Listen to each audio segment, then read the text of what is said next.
Primeira carta de Pedro, capítulo 1, versículo de 13 a 21, é o texto que nós estamos estudando.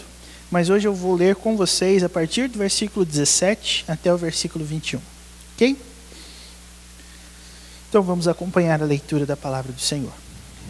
Ora, se invocais como Pai aquele que sem acepção de pessoas julga segundo as obras de cada um, portai-vos com temor durante o tempo da vossa peregrinação, sabendo que não foi mediante coisas corruptíveis, como prata ou ouro, que fostes resgatados do vosso fútil procedimento que vossos pais vos legaram, mas pelo precioso sangue, como de cordeiro sem defeito e sem mácula, o sangue de Cristo, conhecido com efeito antes da fundação do mundo, porém manifestado no fim dos tempos por amor de vós, que por meio dele tendes fé em Deus, o qual ressuscitou dentre os mortos e lhe deu glória, de sorte que a vossa fé e esperança estejam em Deus. Muito bem. O versículo de número 18, irmãos, será a nossa ênfase, não o versículo mais importante, mas o que nós vamos enfatizar mais no dia de hoje, ok? O 18 diz assim: sabendo que não foi mediante coisas corruptíveis, como prata ou ouro, que fostes resgatados do vosso fútil procedimento, que vossos pais vos legaram. Muito bem. Temos aqui uma riqueza muito grande para ser explorada, e é por isso que nós fazemos o estudo de pouco em pouco, de trecho em trecho, porque as palavras aqui registradas colocam diante de nós alguns significados que são extremamente importantes, não só para nós enxergarmos a Bíblia como um todo, mas como também uma possibilidade de nós enxergarmos que durante toda a Bíblia esse mesmo tema é enfatizado. Qual tema? O tema de que nós somos peregrinos nesse mundo. Nós somos peregrinos, meus irmãos, porque em todas as coisas nós somos diferentes das pessoas que vivem perto de nós. Muito embora nós vivamos nesse espaço geográfico que nós conhecemos como Itapeva, né, a nossa cidade, muito embora nós vivamos nos nossos bairros, tenhamos os nossos negócios, como outras pessoas também têm os seus negócios e as suas casas, nós somos diferentes. E por que nós somos diferentes? Pedro vai utilizar cada um dos 5 capítulos dessa primeira carta para ir nos mostrando por que nós somos diferentes. E ele chama cada um daqueles que são filhos de Deus, eleitos, de peregrinos, de forasteiros. Essa asseveração está lá no primeiro versículo do primeiro capítulo, né, 1:1, que diz: Pedro, apóstolo de Jesus Cristo, aos eleitos que são forasteiros. Ou seja, para o apóstolo Pedro já é fundamental, já é essencial essa designação dos filhos de Deus como forasteiros nesse mundo. Nós somos diferentes. Muito embora estejamos compartilhando o mesmo espaço, nada é parecido ou semelhante ou igual às outras pessoas que moram perto de nós. E aí você e eu não vamos, obviamente, basear as nossas vidas com as vidas das outras pessoas com base em aspectos externos, porque senão nós vamos acabar caindo dentro de algumas discussões que não vão nos levar a nenhuma conclusão saudável. Por exemplo, se você disser que o Filho de Deus não pode trabalhar com tais e tais coisas, porque ele é Filho de Deus, vamos imaginar, por exemplo, que você que tem lá o seu comércio teria que vender coisas que nenhum outro comércio da cidade vende, porque você é Filho de Deus. Então, como que a gente ia conseguir sobreviver neste mundo, irmãos? Como que o cristão pode ser diferente do empresário que não é cristão e que vende a mesma coisa que ele? Vocês conseguem imaginar alguns exemplos de conduta para com este empresário? Porque ambos são empresários, ambos vendem o produto, mas eles são diferentes. Por que eles são diferentes? Porque o cristão é mais barato? Não, não é só por isso, né? Mas por que mais que é? Ou às vezes não é mais barato, às vezes é mais caro. Mas por quê? Onde está a diferença, irmãos? Se nós formos observar as coisas no aspecto externo, nós vamos chegar a algumas questões complicadas, porque aí nós vamos ter que também criar um tipo de moda para os cristãos que é diferente das do não cristão. Quando a gente olha uma pessoa andando com determinada roupa, a gente olha para ela e fala assim: ah, esse aí é crente, né? Mas são essas coisas que são a nossa diferença com relação ao mundo que nós vivemos? Absolutamente não. Por quê? Porque como nós vimos aqui, meus irmãos, a primeira base de diferença dos versículos de 3 a 10 é a esperança do cristão. Nós já falamos isso, mas é bom repetir. Nesse trecho que nós estamos lendo, que vai do 13 ao 21, nós temos começando e terminando com a mesma coisa. O versículo 13 fala que nós devemos ser sóbrios e esperar inteiramente na graça que nos está sendo trazida na revelação de Jesus Cristo. E o versículo 21 também diz que nós temos fé em Deus, que ressuscitou a Cristo dentre os mortos, para que a nossa fé e a nossa esperança estejam em Deus. Então, ter a esperança em Deus é o que marca a diferença, a primeira diferença dos que são filhos de Deus e dos que não são. E essa diferença, meus irmãos, causa algumas questões práticas dentro da nossa vida. Quem espera em Deus vai agir de acordo com essa esperança e fará coisas diferentes. Então veja só, na primeira parte desse texto que nós estamos aqui, que vai do 13 até o 16, nós vamos perceber que uma das nossas diferenças é que hoje nós não somos movidos por paixões. Nós não somos movidos por desejos, assim como as pessoas do mundo são. E essa diferença é fundamental, porque nós podemos parecer com as pessoas do mundo, pessoas entre aspas normais, de muitos jeitos, mas desse jeito aqui, só os filhos de Deus são. Todo aquele que é filho de Deus consegue resistir à sua vontade, porque é pela nossa vontade, meus irmãos, que nós nos colocamos em algumas enrascadas, porque a vontade é aquilo que nos leva a sermos atraídos por alguma coisa. O pecado ainda tem alguns elementos que nos atraem, mas em vez de nós corrermos para eles como se nós estivéssemos sendo atraídos por um imã, hoje nós conseguimos resistir a essa atração, lutar contra ela e não ceder aos impulsos do nosso coração. Pedro vai trabalhar de uma forma muito importante com isso aqui, porque a referência, meus irmãos, que nós temos de uma vida não controlada pelos impulsos pecaminosos é a própria vinda de Cristo. Porque a gente vê lá no versículo 16, está escrito, sede santos, porque eu sou santo. Jesus Cristo cumpriu essa ordem em todas as coisas que ele fez nessa terra. E isso é ser santo. Ser santo não tem a ver com a roupa, o que também não quer dizer que você pode vestir o que for. Não é isso. Mas quer dizer o seguinte, até mesmo na roupa que você veste, qual é a motivação que você tem em se vestir do jeito que você veste? Se nós fôssemos tratar, por exemplo, o vestuário como uma coisa que nós temos que discutir, algumas pessoas vão falar, eu não concordo com determinada peça de roupa. Eu não concordo com determinado estilo de se vestir. Eu não concordo com determinado corte de cabelo, com determinada cor de cabelo. Aí você vai falar assim, por quê? Porque o filho de Deus não pode usar cabelo vermelho, por exemplo. Por que não? Não, o filho de Deus não pode pintar o cabelo de outra cor. Tem que ser ou branco, ou loiro, ou preto. E aí, irmãos, como é que nós vamos fazer? Quem nasce ruivo já nasce condenado, né? Porque não é cor de cabelo de cristão. E qual é a altura e o comprimento do cabelo do cristão? É bom falar porque a grande maioria do nosso público ainda tem cabelo, né? Então é bom a gente falar sobre isso aqui entre nós. Mas qual é o comprimento ideal para um cabelo de um cristão? Pequenininho, lá embaixo, a ponto que você conseguir chutar com o calcanhar assim?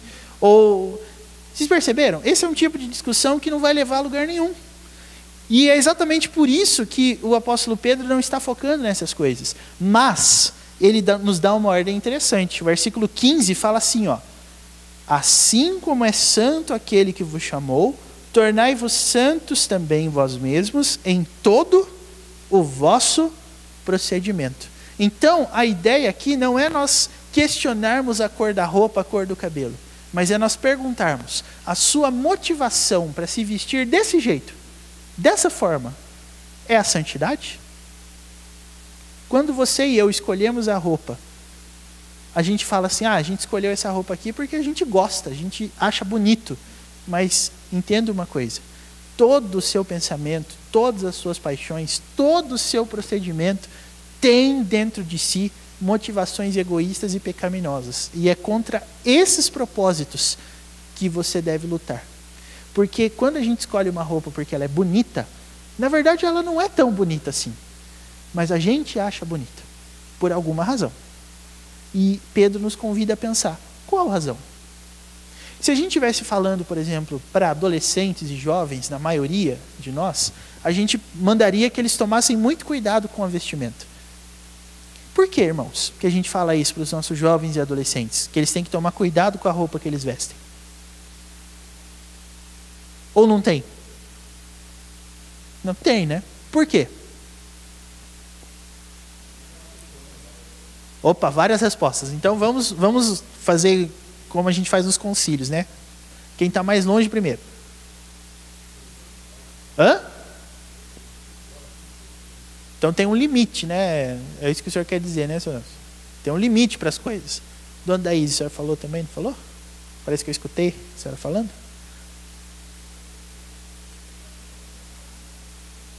A moral. Mas tem como alguém dar mau testemunho só pela roupa? Só pela roupa? Tem ou não tem? Tem? O que vocês acham? Tem, né? Eu acho que tem. Hã? Ah, então. Porque se determinando o jeito que você veste, você pode atrair olhares para você, não é verdade? Tem tudo, a roupa tem tudo isso, não tem? O que mais que a roupa tem? Hã? Vocês falaram escandalizar, moral, a questão moral, os limites. E o que mais que a gente pode colocar além disso? Chamar a atenção. Mostrar coisas que não poderia mostrar. Não é verdade?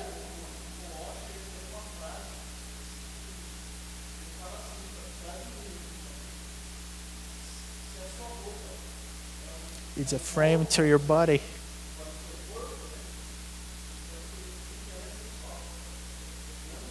E Deus a odeia.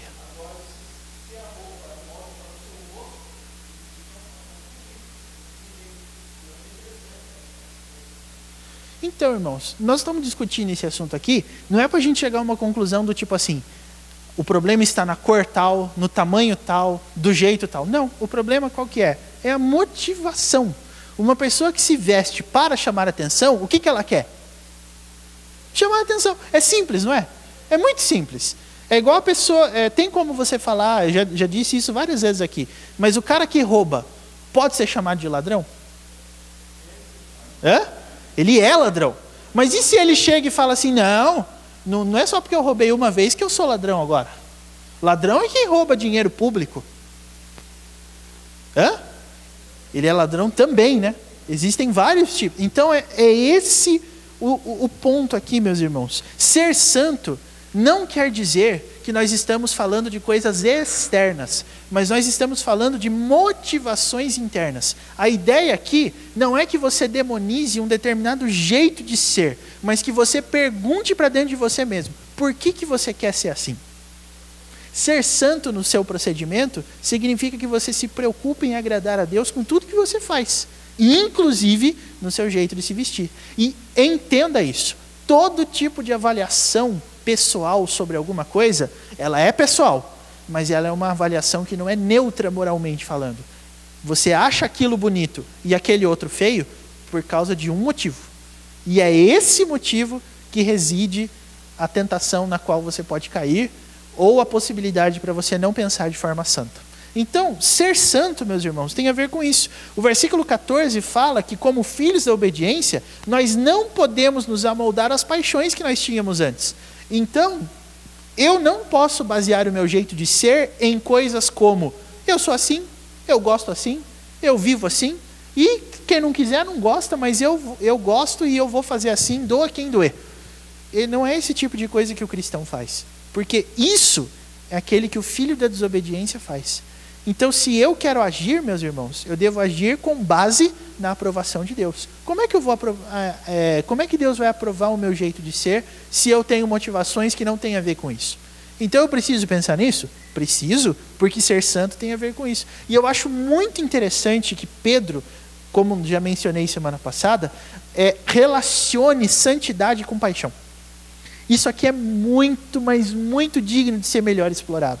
Porque santidade, irmãos, tem um aspecto externo, sim, mas esse aspecto externo é, como o Tiago citou o Paul Washer, uma moldura do seu coração.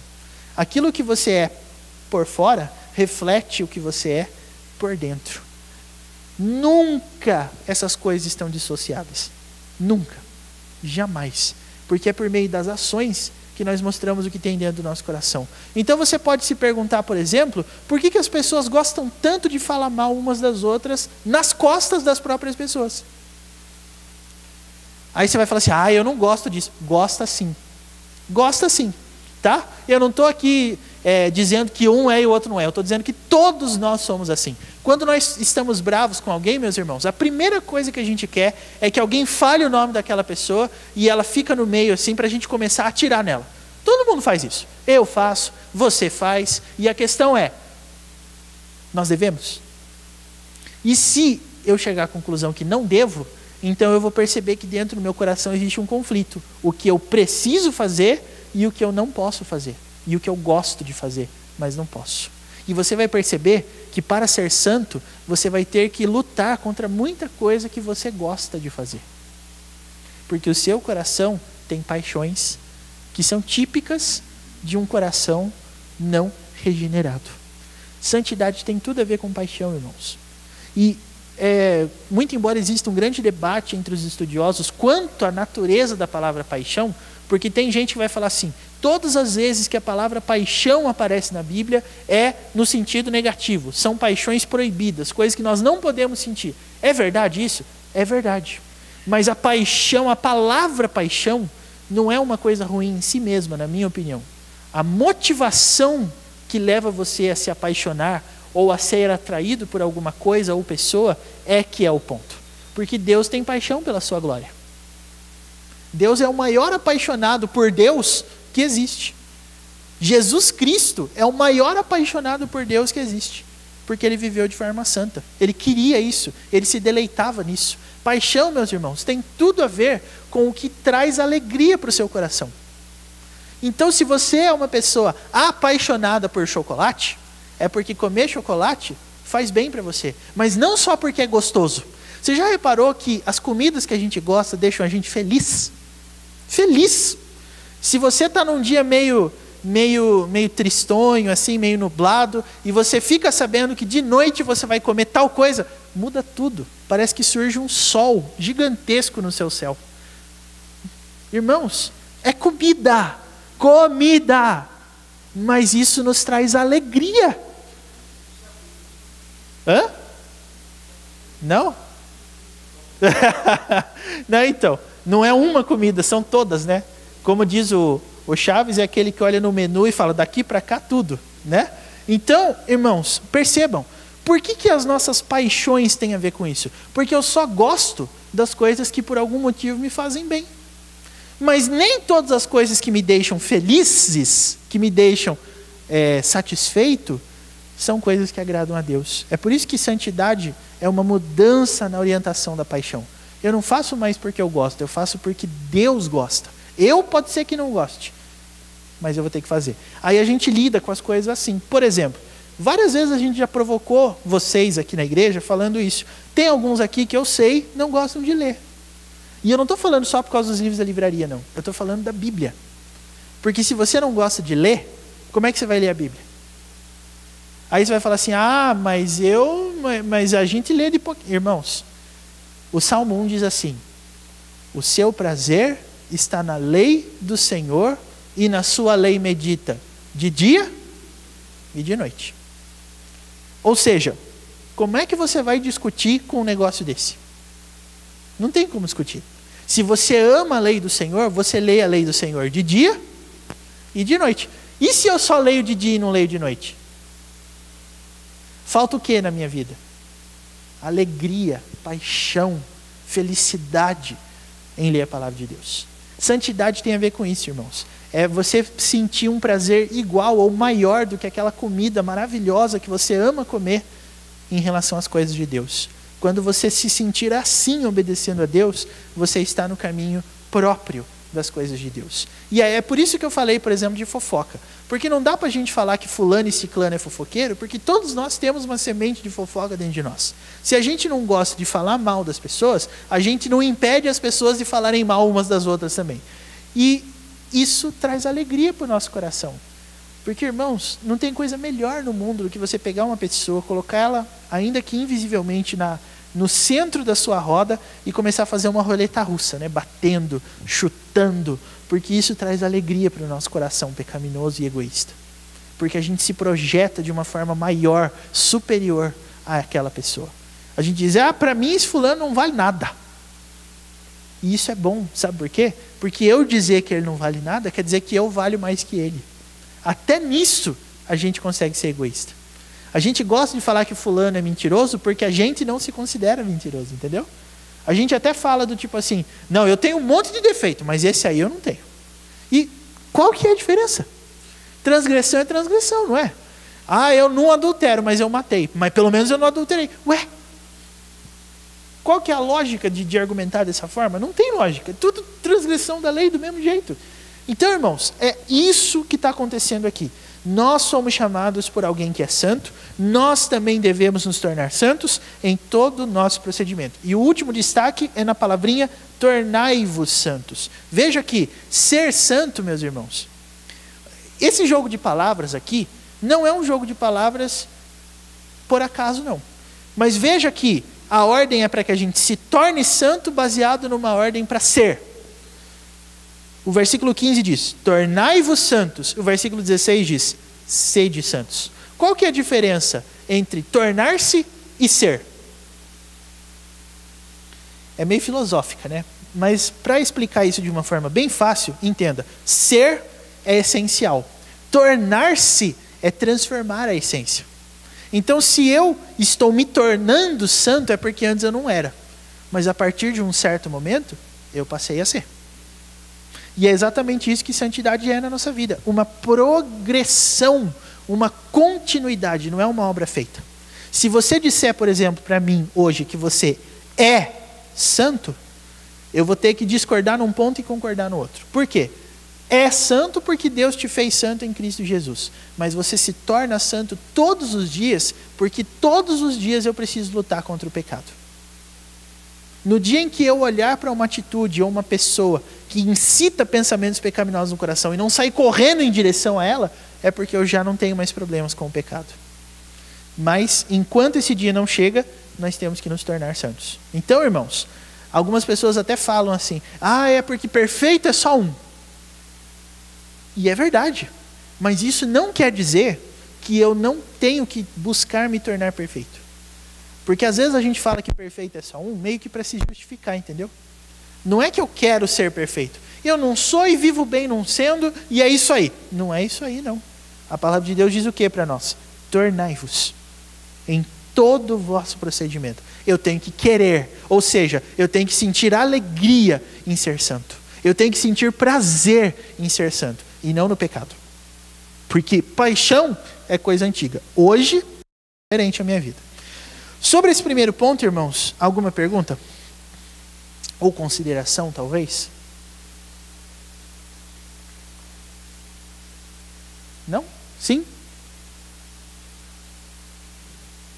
Ok. Então, a partir de hoje, para você, quando alguém perguntar sobre santidade, você vai responder assim. Santidade tem a ver com o quê? Com motivação, com paixão, com satisfação, com alegria, com deleite, com prazer. É com isso que tem a ver santidade. Tem a ver com roupa? Não. Tem a ver com cumprimentar uns aos outros na rua falando a paz de Deus, Deus te abençoe? Não. Nada a ver com isso. Tem a ver com o quê? Motivação. Nós nos chamamos uns aos outros de irmãos, não é só porque a gente faz parte da mesma igreja, mas porque a gente se considera filho de Deus. Eu não tenho que chamar de irmão quem não é filho de Deus. Essa é a lógica. Então eu preciso me preocupar com isso. Certo? Vamos continuar então, a partir do versículo 17, que é o nosso texto de hoje. Então, irmãos, para hoje, o que nós temos? nós temos Pedro desenvolvendo esse argumento, e a gente começou a falar um pouquinho dele na semana passada. Por quê? Porque no 17, Pedro está dizendo assim: portai-vos com temor durante o tempo da vossa peregrinação. Semana passada a gente discutiu aqui largamente, e todo mundo que esteve aqui pôde expressar a sua opinião, e a gente chegou a uma conclusão, que temor nesse texto não tem a ver com reverência, com respeito, mas tem a ver com o quê?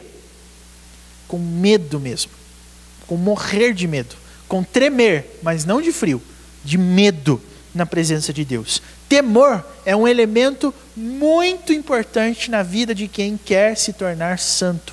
Por quê? Porque se eu não tiver medo de desagradar a Deus, o que eu vou fazer na minha vida, irmãos? Se eu viver sem medo nenhum de desagradar a Deus, o que eu vou fazer? Eu vou pecar bastante e não vou me importar com o que dizem, porque é como se a gente estivesse falando assim: se Deus perdoa, então Ele vai ter que me perdoar mesmo uma hora ou outra, então é isso aí, eu vou continuar vivendo. Não, temor faz bem para nós. Veja que é satisfação, é prazer, é alegria, mas é medo também, porque às vezes a minha alegria e o meu deleite não estão nas coisas que agradam o Senhor. Então o temor é uma coisa importante também. Só isso a gente discutiu na semana passada, eu acredito que ficou bem claro. Agora, esse versículo 17 introduz um novo assunto para nós, meus irmãos. É o fato de Deus, sem acepção de pessoas, julgar. O que é interessante, sabe por quê? Porque às vezes as pessoas relacionam o fato de Deus não fazer acepção de pessoas com o fato de Ele não julgar, de Ele aceitar todo mundo inquestionavelmente e independentemente de quem seja. A gente ouve as pessoas falando: não, Deus aceita todo mundo como é, por que você vai querer julgar o outro? E a questão que eu quero te perguntar hoje é: isso é verdade? Deus aceita todo mundo? Será que é verdade isso? Aí você vai falar assim: não é verdade, porque Deus não aceita todo mundo. Aí eu te pergunto: quem que Ele aceita então? Ele só aceita aqueles que são santos. Não, porque que homem tem condição de ser santo para Deus o aceitar baseado nas suas próprias obras? Nenhum. Então, não, já elimine isso de uma vez, não tem nada a ver com isso. Agora, o que a gente pode dizer sobre esse versículo 17? O fato é, se nós chamamos de Pai aquele que tem o mesmo critério para julgar as pessoas, independentemente de quem elas sejam, se portem com temor. O fato de Deus não fazer acepção de pessoas, meus irmãos, quer dizer que não importa se você é rico ou pobre, se você é alto ou baixo, se você é gordo ou magro, ou se você não é nada disso e tudo isso ao mesmo tempo, qual é o critério para que Deus julgue alguém? É o mesmo. E qual é esse critério? O critério, meus irmãos, está aí mesmo no versículo 17. Ele julga segundo as obras. Veja, a salvação não é pelas obras, mas o julgamento é. Então eu queria que você parasse um pouquinho e pensasse comigo. Por que salvação não é pelas obras?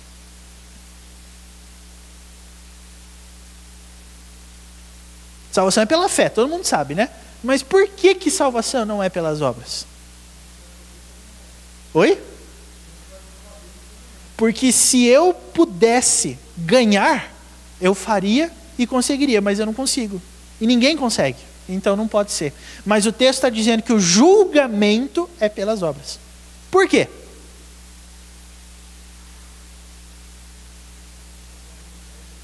Oi?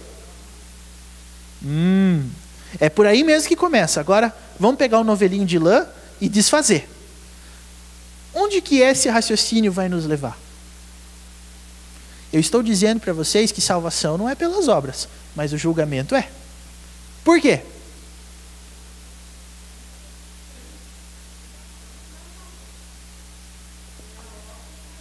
Ótimo. Ótimo. Agora, Dinamar, por quê? Vocês percebem que eu provoco mesmo, né?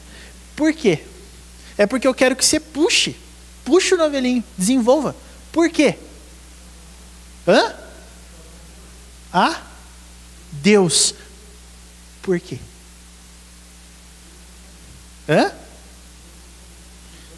Ele nos ama. Ele nos ama se nós somos filhos dele, né? Porque é ordenança de Deus. Irmãos, sabe aonde que essa puxadinha vai nos levar? Vai nos levar lá para o primeiro capítulo e para o primeiro versículo desse livro. Alguém leia para mim, por favor? 1 e 2, vai. Para a gente fazer o raciocínio completo.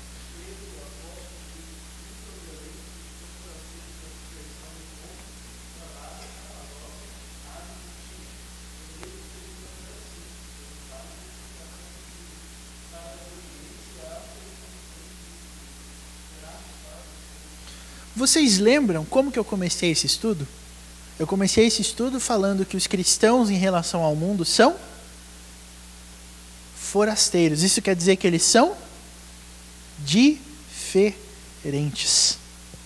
A justificação, meus irmãos, a salvação não são pelas obras.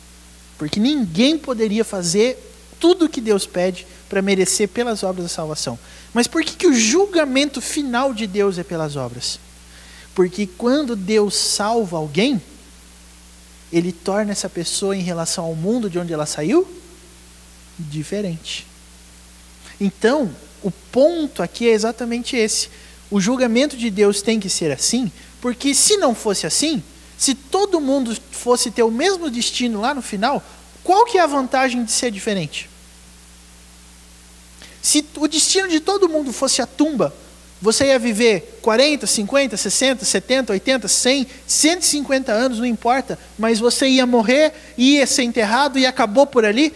Qual que é a vantagem? Qual seria a vantagem da gente precisar ser santo nesse mundo? Se todo mundo vai morrer, o bom e o ruim, o que foi justo e o que não foi, qual que é a vantagem? Nenhuma. Mas como existe algo depois, então as obras são o critério do julgamento de Deus. Porque se você é uma pessoa que obedece a Deus, é porque Ele transformou o seu coração para isso. Agora, se você não obedece, é porque o que aconteceu? Você não foi transformado. Então, no final, meus irmãos, Deus vai julgar o homem de acordo com as obras, porque é a partir das obras que nós provamos o que aconteceu conosco. Boas obras são o resultado de uma vida aceita na presença de Deus. Deus aceita o que eu faço, porque eu faço pelas motivações certas, porque eu faço em nome de Cristo, para agradar a Deus na mediação do Espírito Santo. É a trindade toda envolvida na salvação, coisa linda. E é exatamente isso que eu quero que você lembre. Deus não faz acepção de pessoas. O que importa para Deus são as obras. Porque a obra vai mostrar se você foi transformado ou não foi. Quem obedece a Deus foi transformado. Porque se não fosse, não obedeceria. Não teria condições para fazer isso. Nem teológicas, nem volitivas, ou seja, de vontade, e nem emocionais. Esse é o ponto de Pedro. Então, meus irmãos, se você que é membro dessa igreja e está sob o pastoreio do conselho dessa igreja, de você eu posso cobrar. Não saia por aí. Não saia por aí. Vou até repetir para ficar bem claro. Não saia por aí dizendo que a aceitação de Deus é incondicional. Nunca mais repita um negócio desse. As outras pessoas de outros lugares podem falar à vontade, mas se você compartilhar no seu Facebook, no seu WhatsApp, qualquer figurinha que tenha a ver com Deus é amor e ama todo mundo, hein, nós vamos brigar com você.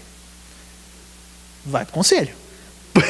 Porque, irmãos, o texto, a gente quebra toda essa ideia com 1 de Pedro 1,17. Qual é o critério de Deus para aceitar as pessoas? É obras. É claro que a gente não está falando, e eu quero que isso fique bem claro, que a sua obra diante de Deus significa alguma coisa. O que Ele está querendo ver em você é a pessoa dele mesmo. Porque é só por causa da obra de salvação que nós temos capacidade e vontade de obedecer a Deus. Porque do contrário não teríamos. Então é isso que Deus quer ver. Por quê? Porque de acordo com os primeiros versículos dessa mesma carta, nós fomos eleitos segundo a presciência de Deus para sermos o quê, meus irmãos? Olha o que diz aí. 1 de Pedro 1:2. Eleitos segundo a presciência de Deus Pai em santificação. Ou seja, o eleito, o salvo, o convertido, o que ele é? Ele é santificado pelo Espírito, que não por acaso é santo também. E aí você vai ver o versículo continuando. Para a obediência e a aspersão do sangue de Jesus Cristo. É interessante que a obra de santificação é atribuída ao Espírito Santo.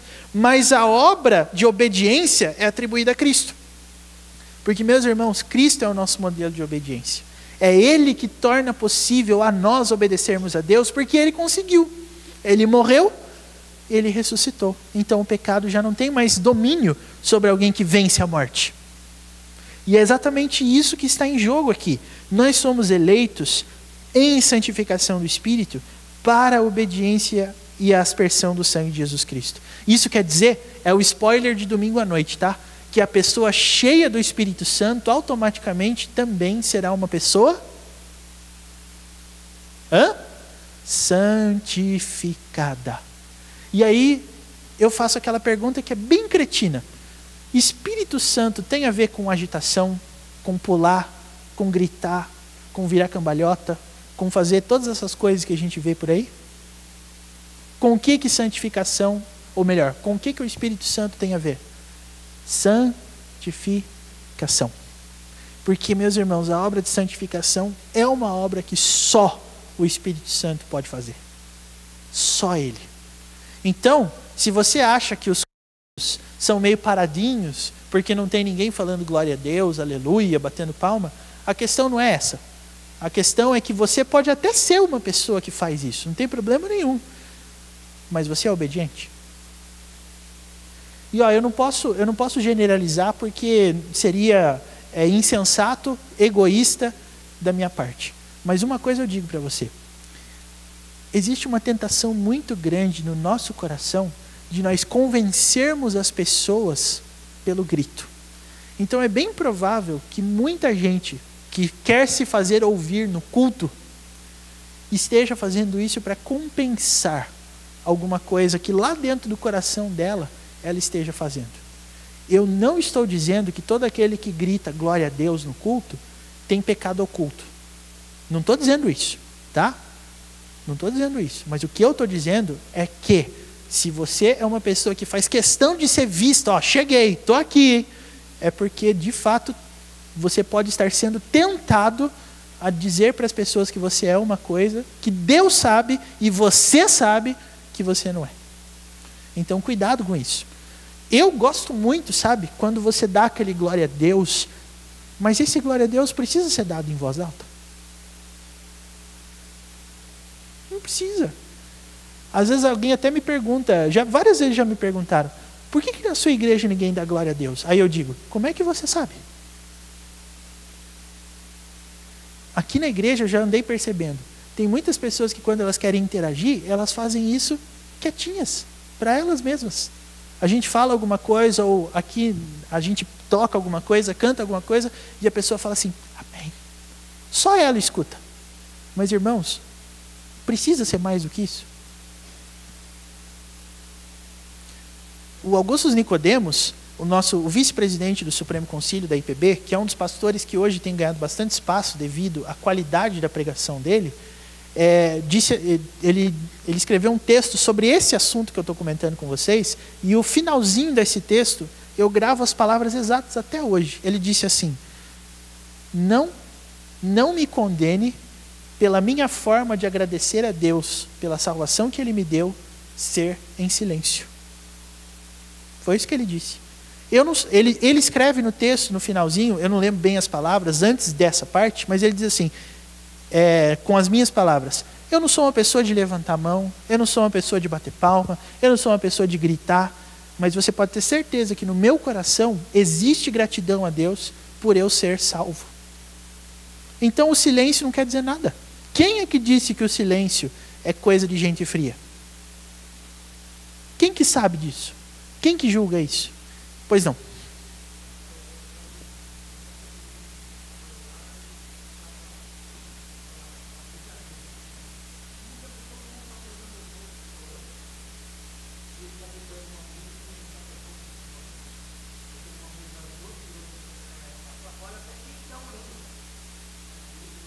Eu também, confesso. Me atrapalha demais gente falando junto comigo.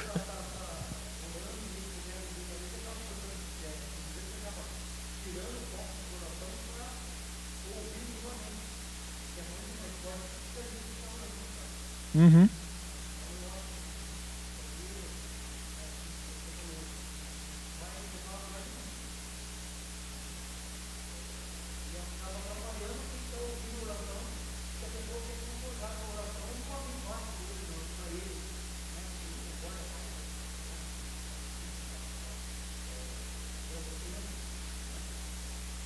É exatamente isso. Até porque, irmãos, eu quando eu comecei a tocar na igreja, eu ficava às vezes meio incomodado porque a gente tocava e a gente via o pessoal quieto. O pessoal não cantava muito, ou cantava baixo. Isso para o músico é o fim da picada. Porque parece que está sendo ruim, sabe? É um negócio que a gente sente no coração. Eu, pelo menos, eu sentia. Mas você vai amadurecendo na fé, você vai entendendo que barulho, irmãos, é só barulho. O que importa é a expressão do coração. Se a música não está fazendo, se você não expressa por meio da música o que você está sentindo, não quer dizer que você não está sentindo. Quer dizer que não é o seu jeito. Tem gente, por exemplo, quando a gente puxa as palmas, que não bate palma. Tem problema? Não tem. Não tem. E é exatamente por isso que eu quero que você entenda que a verdadeira questão por trás da santificação não é o exterior, mas é a motivação. Porque tem muita gente que bate palma e que grita só para que as pessoas enxerguem ela lá. E aqui é bom a gente ficar claro, até porque está sendo gravado lá em cima, vai para a internet. Eu não estou querendo dar recadinho, sabe? Eu não estou querendo acusar um ou outro, A ou B, não é essa a questão. A questão, meus irmãos, que eu estou dizendo é que às vezes a gente pode ser levado a exteriorizar para que as pessoas pensem uma coisa que a gente não é. Às vezes. Não estou dizendo que você faz isso ou que alguém faz isso. Às vezes pode acontecer. E também pode acontecer que às vezes você está quieto, mas não porque você quer sentir, mas porque você está desinteressado mesmo. Às vezes o pastor manda ficar de pé, você fica sentado. Às vezes o pastor manda ficar sentado, você fica de pé. Por quê? Porque você não está nem aí com o que está acontecendo e eu faço o que eu quiser e é isso mesmo. Irmãos, a gente tem que começar a parar e pensar nas motivações. Se você, e é uma coisa que até na nossa Constituição da IPB tem, foro íntimo, ou seja, o seu interior, só Deus conhece. Você pode ficar tranquilo que eu nunca vou achar que a igreja está desanimada porque às vezes o pessoal não está cantando muito alto. Mas uma coisa eu quero dizer para você, se você está cantando alto ou se você está cantando baixo, qual é a motivação? Você tem que ter isso muito claro no seu coração.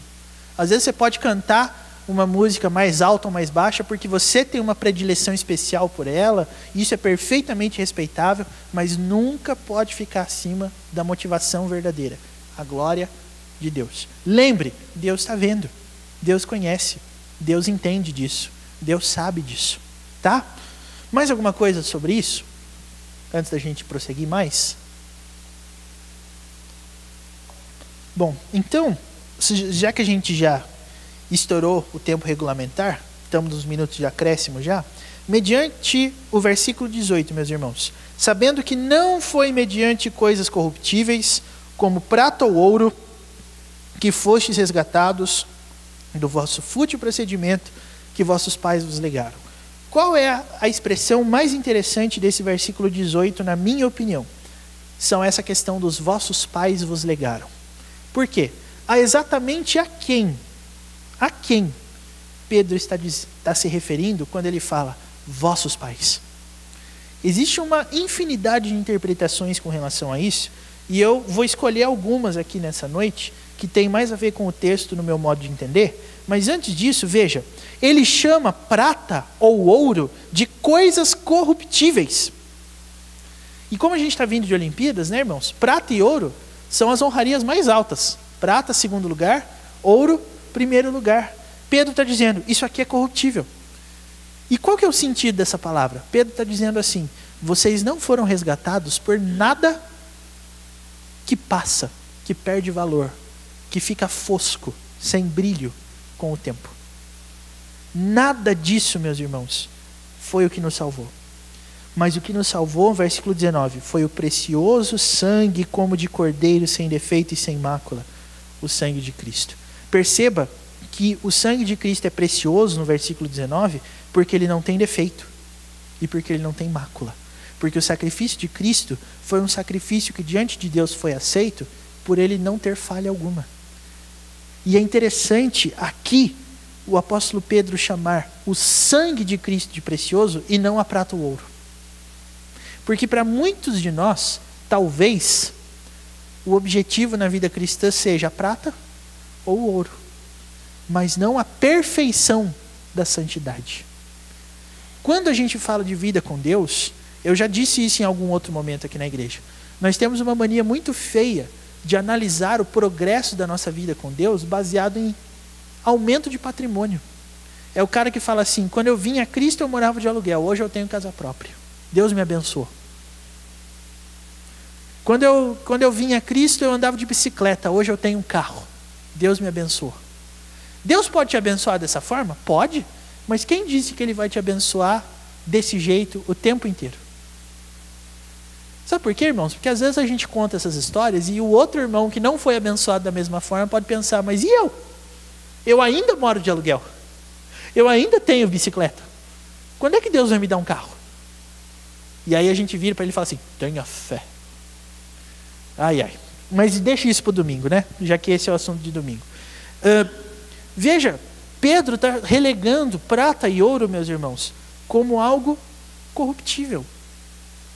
E por que ele usa a palavra corruptível para prata ou para ouro? Eu acho legal perguntar essas coisas para o texto, porque o texto é inspirado por Deus, né? Então, se ele é inspirado por Deus, ele foi escrito para ser assim. Por que o apóstolo Pedro usa para o prata e para o ouro a palavra corruptível? Então, vamos lá. O que é corruptível?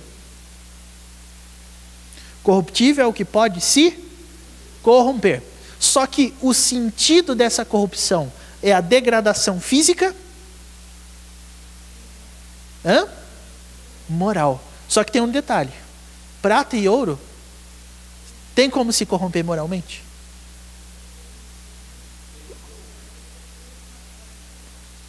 Então a questão aqui é que prata e ouro por si só, eles não são indicadores de moral, mas a sua intenção é. Porque o que nós somos capazes, meus irmãos, para conseguir prata e ouro? Do que nós somos capazes? Você vai perceber que você é capaz de muita coisa em troca de prata ou de ouro. Muita coisa. Você é capaz, inclusive, de relegar o descanso da sua família, o seu próprio descanso, para estar num emprego que te paga bem. Sabe, no mundo aí que a gente vive, as pessoas têm uma opinião sobre pessoas bonitas, mulher bonita, homem bonito, que é mais ou menos assim. Às vezes tem um grupo de homens conversando e fala assim: se a mulher for bonita, não precisa nem falar. Só basta ela ser bonita. É o que os homens mundanos dizem.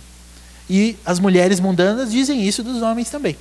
Agora, de prata e de ouro, sabe como é que é a conversa? É mais ou menos assim: rapaz, se o dinheiro cair na conta, posso tomar chuva, posso ficar sem dormir, posso ter que dirigir horas e horas, posso ter que ficar longe da família, mas o que importa é o dinheiro cair na conta. Quando é que eu e você nos tornamos tão corruptos assim? E sabe por quê, irmãos? Corrupção é uma palavra que está hoje no DNA do brasileiro, principalmente em situações como eleição. E aí você vai perceber, nas eleições, o quanto você tem aptidão para falar mal dos outros. Por quê? Porque a gente vai começar a falar mal dos políticos. Eu vou confessar para você hoje, na hora do almoço, até eu falei. Eu vou confessar isso para você, para que você entenda como que são as coisas. É um negócio automático. Eu fui almoçar, e lá no lugar onde eu fui almoçar, tinha um jornalzinho de leitura que falava que no Jardim América vai ser inaugurado um centro poliesportivo no mês que vem. Aí eu comentei com o dono do restaurante assim: poxa vida, agora 2 meses de eleição vai surgir parque poliesportivo em todos os lugares, não? Rapaz, agora tem dinheiro. Não sei se os irmãos repararam, mas essa rua aqui da igreja, Paulo Petizold, está toda asfaltada. Não tem um buraquinho. Quem faz o caminho de casa por aqui, passe por aí para você ver. Está bonitinho. Irmãos, não tem mais buraco. Se você for para a rodoviária, você vai perceber que está todo asfaltado, as faixas estão pintadas na rua. Olha, o dinheiro apareceu. E sabe qual que é o mais curioso? Eu percebi. Se você não percebeu, você vai lá, você vai perceber também, e os comentários vão surgir. Agora que é mês de eleição, agora vai aparecer tudo. É a nossa mania de falar mal, né, irmãos? Mas sabe por quê? Onde que isso tudo tem a ver com corrupção? É simples. A corrupção deles está evidente. Está clara. Mas e a nossa? A nossa é assim. Eu só fui reparar agora também, né? Eu só vou pensar na administração boa ou ruim agora, que eu tenho que escolher outra. Porque eu vou passar 4 anos não me importando muito, mas na hora da eleição, aí eu vou me importar. Irmãos, é corrupção. É coisa que está dentro de nós para ser assim o tempo inteiro. A gente não liga, mas na hora que a gente vai falar mal, vixe, as pessoas estão aí com um monte de coisas para acontecer. E aí você vai ver que isso tem tudo a ver com o texto, justamente por causa disso. Ouro e prata, o texto chama de corruptíveis, mas não porque eles por si mesmos são errados. Não é errado você ter ouro e nem ter prata. Mas o que é errado? Vamos tentar fechar esse raciocínio vocês e não eu? Eu disse, ter prata ou ter ouro não quer dizer nada. Não é errado. Não é pecado ser rico, certo? Mas o que é pecado? Hein? Idolatrar o ouro e a prata. O que mais que é errado?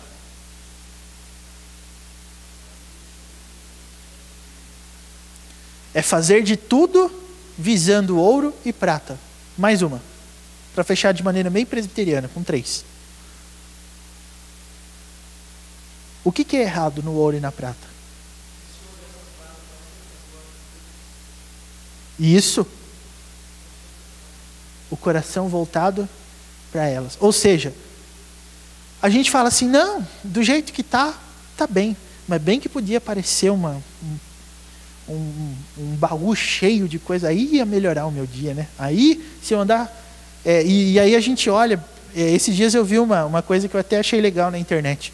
Quem aqui lembra dos desenhos de gibi do Tio Patinhas? Eu esses dias vi uma foto de um dos gibis do Tio Patinhas, estava escrito assim, se eu tivesse também uma piscina de moedinha para eu mergulhar, igual o Tio Patinhas, minha vida ia estar tranquila, sossegada. É? Por quê? Quer dizer então que dinheiro resolveu o seu problema? Matou, essa é a palavra.